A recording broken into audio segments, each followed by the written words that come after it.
Hello everyone, this is Payal Goyal and welcome to my channel.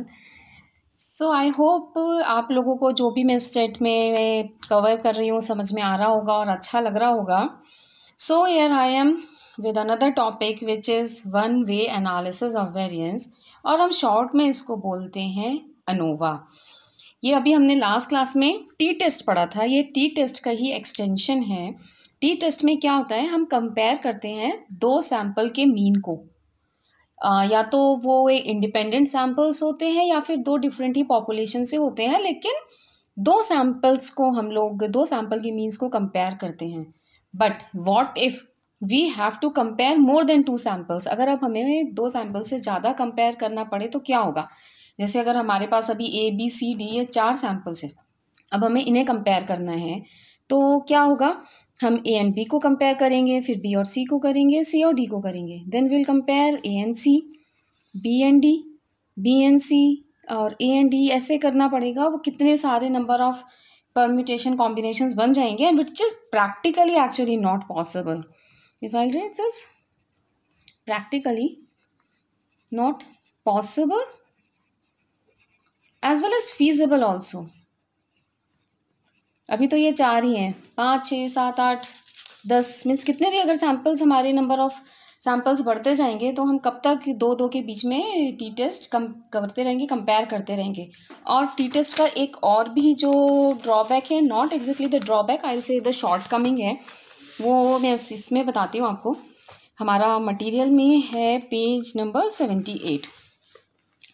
इसमें अब एक example दिया हुआ है कि कोई रिएक्शन टाइम टेस्ट था. तो हमने 5 बॉयज़ और 5 गर्ल्स को दिया था. अब जो इनका स्कोर्स आया इन मिली सेकेंड्स वो इस तरह से था. गर्ल्स का 15, 25, 10, 35, 85. बॉयज़ का 20, 15, 20, 20, 10. अब जब हमने इसका मीन निकाला, दोनों का मीन क्या आया. दोनों का मीन आया 17 मिली सेकेंड्स और इसका भी 17 मिली सेकेंड्स. तो अगर हम अभी टी टेस्ट करते हैं, यहाँ पे टी टेस्ट परफॉर्म करते हैं, तो टी टेस्ट में क्या होता, हम नल हाइपोथेसिस लेते हैं that there is no difference between the means. और वही है, there is no difference between the means. ऐसे ही दिख रहा है तो we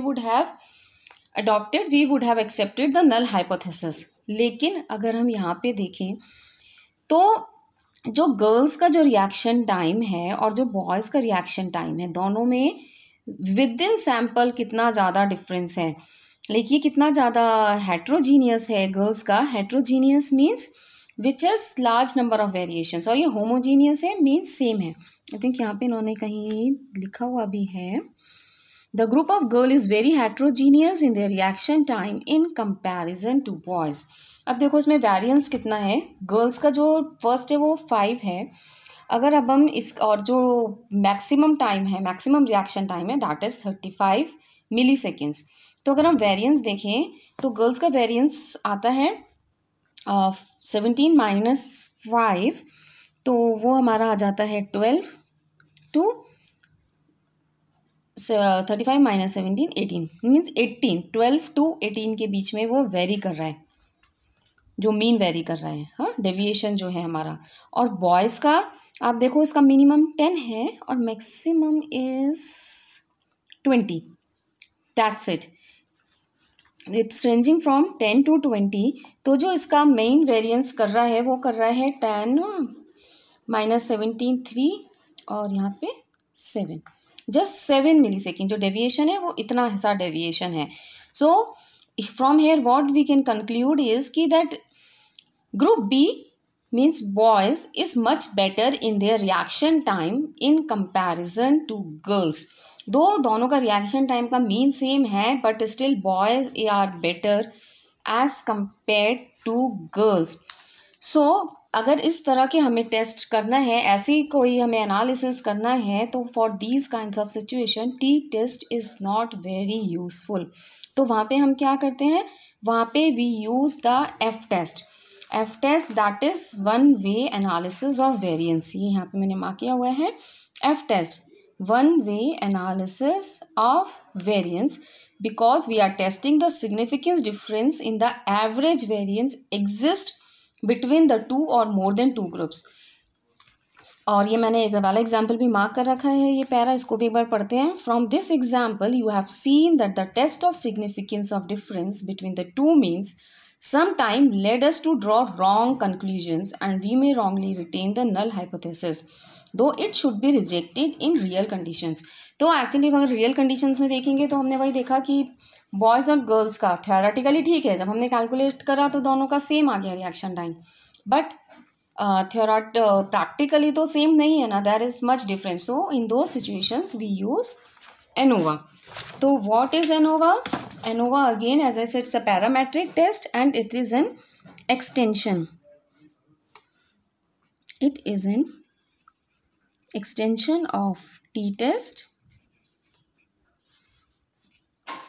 or it is used to compare the means of several groups, or it is a powerful method as it controls the chance to commit the type 1 error. ये type 1 error, ये type 1 और type 2 error भी दो तरह के होते हैं which we are going to cover later on. तो ये टाइप 1 एरर को भी चांसेस कम हो जाते हैं. It controls the chance to commit the type 1 error. और बिटवीन द मीन्स ऑफ 3 और मोर इंडिपेंडेंट ग्रुप्स को कैलकुलेट करने के लिए यूज होता है. Basically we use it between the conditions and within the conditions test करता है. जैसे हमने बॉयज़ और गर्ल्स का देखा, एक तो बॉयज़ और गर्ल्स के बीच में वो कैलकुलेट करेगा, plus between girls and between boys. तो जो इसके स्टेप्स हैं, ये इसके सारे स्टेप्स हैं, थोड़े लंबे हैं, ये मैंने लिखे हैं. Step 1 is state the null and the alternate hypothesis, जो हम अपने सारे ही जब हम सिग्निफिकेंस टेस्टिंग करते हैं उसमें करते हैं. तुम्हारा null hypothesis, there is no difference in the sample means, that is all the means are equal. And alternate hypothesis that at least one sample has the different mean. उसके बाद में हमारा ये स्टेप 2 आता है. ये एक्चुअली अभी आप बस ऐसे देख लीजिए, फिर हम सम करके दिखाती हूँ मैं. सम के थ्रू ज़्यादा अच्छे से क्लियर होगा सारे स्टेप्स. ये हमने करेक्शन टर्म कैलकुलेट करते हैं, sum of squares of total करते हैं, then sum of squares among that is between the groups, sum of squares within the group, then mean scores of squares among the groups, mean sum of squares within the groups, and F ratio. F ratio is mean of sum of squares among the group divided by mean of sum squares within the groups. और उसके बाद में ये कैसे summary बन जाती है. और समरी में if F ratio is not significant, that is F cal is less than F ten, the difference among means is insignificant.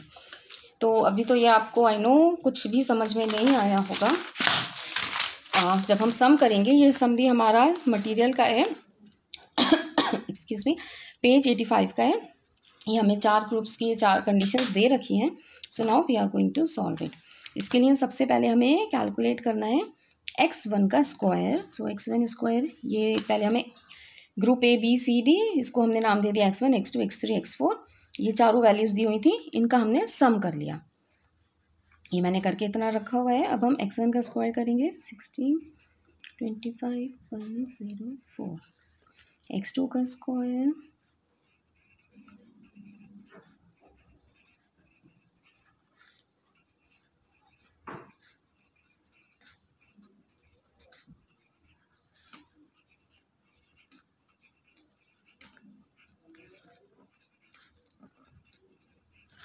Right.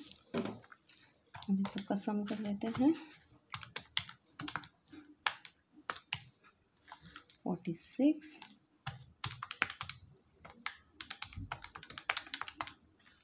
334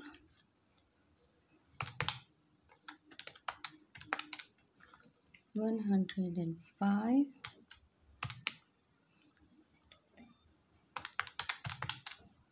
167. अब हम सबसे पहले इसको, जो हमने अपना फर्स्ट स्टेप देखा था, और first step was correction term.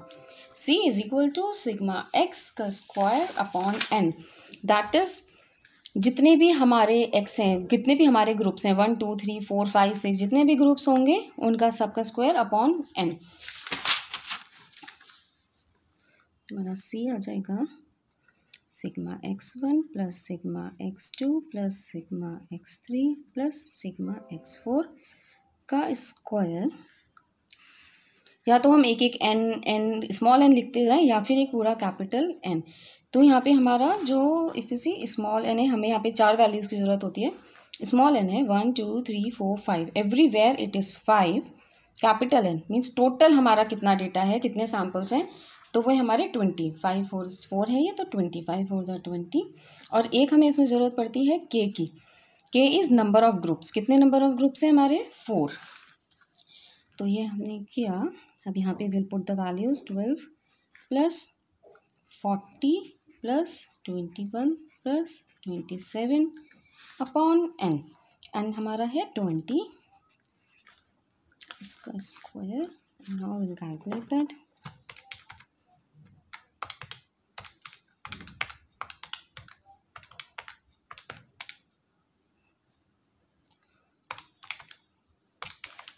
into 100 divided by 20. So our correction factor is 500. फिर हमारा सेकेंड स्टेप है sum of squares of total. मैंने इसमें सॉल्व करने में भी स्टेप 1 ही लिखा था, एक्चुअल नल हाइपोथेसिस और alternate hypothesis. We will write this also that there is no difference in the means and at least one sample has the different mean. ठीक है, फिर हम करेंगे SST, sum of squares of total. तो sum of squares of total is sigma x1 का square plus sigma x2 का square plus sigma x3 का square plus sigma का square minus c is equal to x1 का square हमने भी calculate करा 46 plus 334 plus 105 plus 167 minus c, correction factor 500।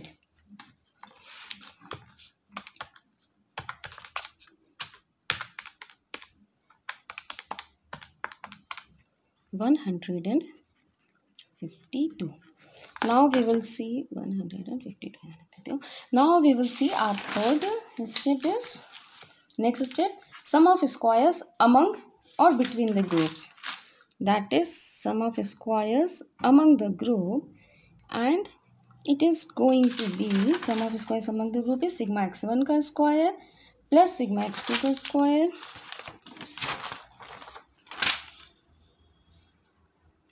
Sigma x1 का square plus sigma x2 का square plus sigma x3 का square plus sigma का square, sorry ये square अंदर लग गया, it will come here, upon n। तो x1 का स्क्वायर 12 का स्क्वायर प्लस 40 का स्क्वायर प्लस 21 का स्क्वायर प्लस 27 का square divided by n। n है हमारा, स्मॉल n इज 5। तो अभी इसको कैलकुलेट करते हैं। 12 40 इंटू 40 इंटू 21 एंड 27 इंटू 27, और सॉरी इसमें हम माइनस c आएगा हमारा करेक्शन फैक्टर, माइनस 500 हम इधर लिखेंगे, ये इससे अलग रहेगा। तो हमारा हो गया 729 divided by 5, I missed something, into 12 into 40 10 into 21 and 27 into 27, 2914 divided by 5, 582.8 minus 500 is equal to 82.80।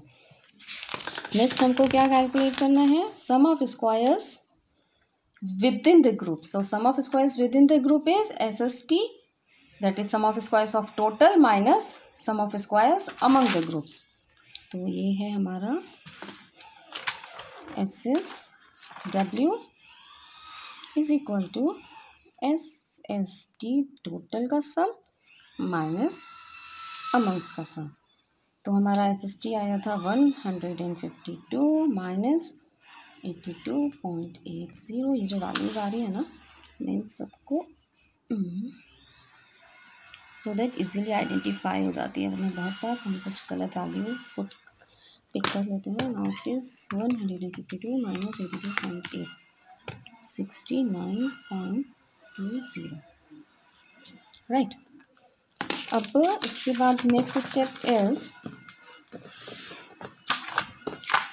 mean scores of squares among the groups, mean scores of squares among the group, that is our mean sum of squares among the group, that is SSA sum of squares upon k minus 1।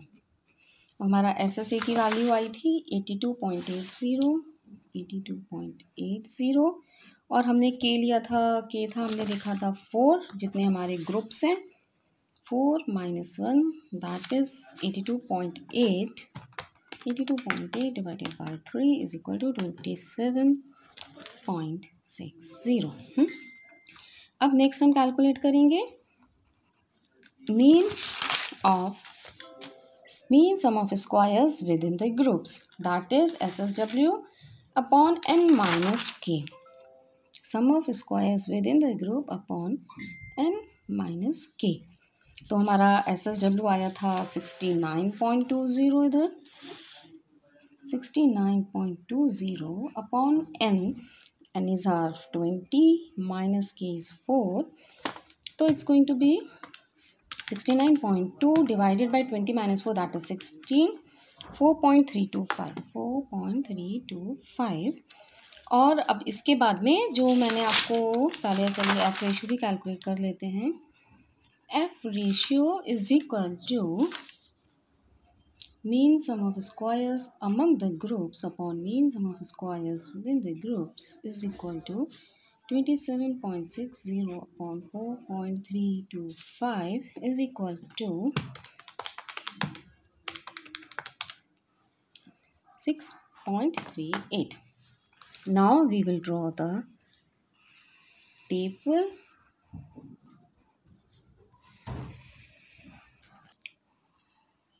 Table में we are going to write source, लिख देते हैं summary of ANOVA, summary of ANOVA. Actually ये सब कुछ भी exams में बनाकर आएंगे ना, तो अगर आंसर थोड़ा बहुत कहीं कैलकुलेशन में रॉन्ग भी हो गया है, but we get the marks. Source, then degree of freedom, then we will have sum of squares, then sum of squares, then mean sum of squares, and then F ratio।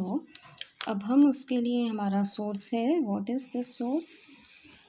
Among the group. सबसे पहले हम among the groups निकाल रहे हैं, और among the groups में हमारी degree of freedom क्या है? k minus 1। तो k minus 1 is what? 4 minus 1 that is equal to 3।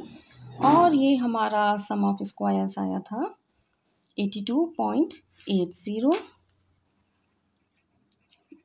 तो ये हो जाएगा 82.80 डिवाइडेड बाय 3, जो हमने अभी कैलकुलेट किया है 27.60। फिर विद इन ग्रुप्स दिखाएंगे हम। विद इन ग्रुप्स हमारा डिग्री ऑफ फ्रीडम होगा n minus K, that is 20 minus 4 is equal to 16। और इसका सम ऑफ स्क्वायर्स था हमारा 69.20, and then mean sum of squares within the groups 69.20 divided by 16 is equal to 4.325। अब F ratio हम यहाँ पे दोबारा से उसको लिखेंगे 27 divided by 4.325 is equal to 6.38। अब एग्ज़ाम्स में या तो डिग्री ऑफ फ्रीडम दिया हुआ आता है कि क्या हमारा टेबल वैल्यू है, we compare now it with the table value. और अगर वो टेबल वैल्यू नहीं दी हुई है बस हम यहाँ तक करेंगे। सो हमारा इस क्वेश्चन में टेबल वैल्यू दी हुई है, एट हमें दिया है F tab at 0.05 level and F tab at 0.01 level। I believe ये सब कुछ वैसे आपने पढ़ा होगा, और अगर नहीं पढ़ा है then we will calculate it. और अब जो हमारा बाद में पढ़ेंगे हम इसको F कैलकुलेट, ये डिग्री ऑफ फ्रीडम। और ये टेबल कैसे देखते हैं, हमें एग्जाम में टेबल वैल्यू मिलेगी ही, और अगर नहीं मिली है तो मैंने अभी जैसे बोला कि यहाँ तक करेंगे। अगर बस ये आएगा कैलकुलेट एन होगा, फिर आएगा कैलकुलेट एन होगा और कैलकुलेट एफ रेशियो, तो हमारी एफ रेशियो ये हो जाएगी। और अब कहना है F calculated is equal to 6.38। Now at both the levels are F calculated is greater than F tab. So what is our conclusion? हमने H0 नल हाइपोथेसिस और ऑल्टरनेट हाइपोथेसिस ऑलरेडी लिखा होगा. फिर जो फर्स्ट स्टेप था मैंने बोला था हमें स्टार्टिंग से ऐसे करना है. फिर हम यहाँ पे अब लिखेंगे we reject null hypothesis at both levels. और सपोज अगर हमें ये वैल्यूज़ नहीं दी हैं और फिर है हमको ये लिखना है, अगर ये वाली वैल्यूज़ नहीं है, तो what we can do is we can write if F calculated is greater than F tab. बस इतना लिखेंगे, if F calculated is greater than F tab then we'll reject the null hypothesis. But and if f calculated is less than f tab, then we'll accept the null hypothesis at both the levels.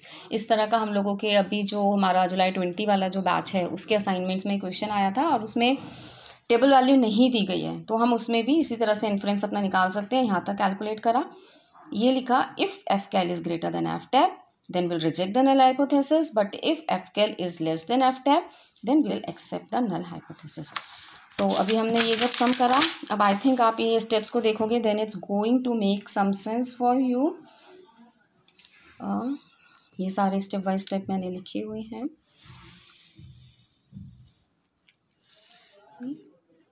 Mean scores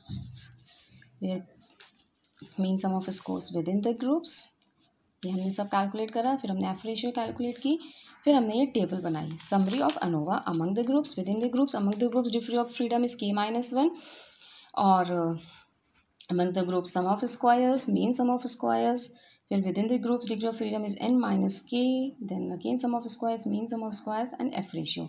If f ratio is not significant, that is f cal is less than f tab, the difference among mean is insignificant. I hope आप सबको ये समझ में आया होगा. अगर नहीं आया है तो मुझे बताइए, I will try to explain it again. Do let me know through the comments. और अगर आया है तो like my video, subscribe my channel and share it with your friends and stay safe, happy and healthy. Bye bye.